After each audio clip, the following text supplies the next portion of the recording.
बिस्मिल्लाहिर्रहमानिर्रहीम। अस्सलामुअलैकुम। A1 TV के साथ मैं हूं अनम नकवी और मैं हूं इरम शहजादी। सबसे पहले न्यूज़ हेडलाइंस।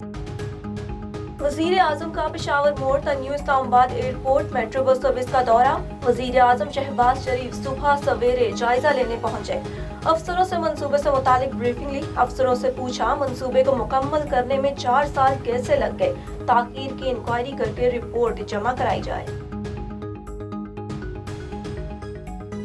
अमरीका की शहबाज शरीफ को वज़ीर आज़म बनने पर मुबारकबाद। अमरीकी वज़ीर ख़ारजा एंटोनी ब्लिंकन ने अपने बयान में कहा, नौ मुंतखब पाकिस्तानी वज़ीर आज़म को मुबारकबाद पेश करते हैं। पाकिस्तान 75 साल से वसीतर बाहमी मुफादात का अहम पार्टनर रहा।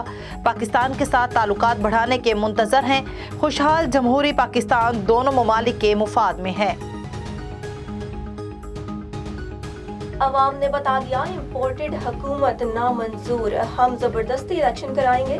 साबिक वजीर आजम का पेशावर में जलसा खिताब करते हुए कहा, मैंने ऐसा क्या जुर्म किया था कि रात के 12 बजे अदालतें लगाई गई। मैंने कभी इदारों और अदलिया के खिलाफ कौम को नहीं भड़काया।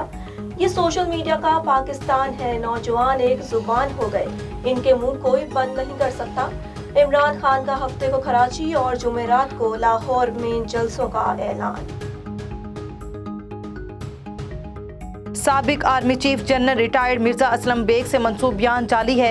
ISPR के मुताबिक साबिक आर्मी चीफ का सोशल मीडिया पर ऑडियो क्लिप गलत अंदाज में मंसूब किया गया। ये गलत मालूमात फैलाने की मज़मूम कोशिश है। इक़दाम इदारों को निशाना बनाने के प्रोपेगेंडा मुहिम का हिस्सा है। जनरल रिटायर्ड असलम बेग का कहना है, फौज के खिलाफ सोशल मीडिया पर मुहिम दुश्मनों की साजिश है। फौजी क़यादत के खिलाफ मुहिम की मजम्मत करते हैं। आलमी मार्केट में खाम तेल की कीमतों में मुसलसल दूसरे दिन इजाफा।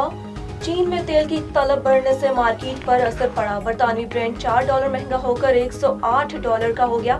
अमरीकी WTI $3.5 महंगा होकर फी बैरल कीमत $104 रिकॉर्ड।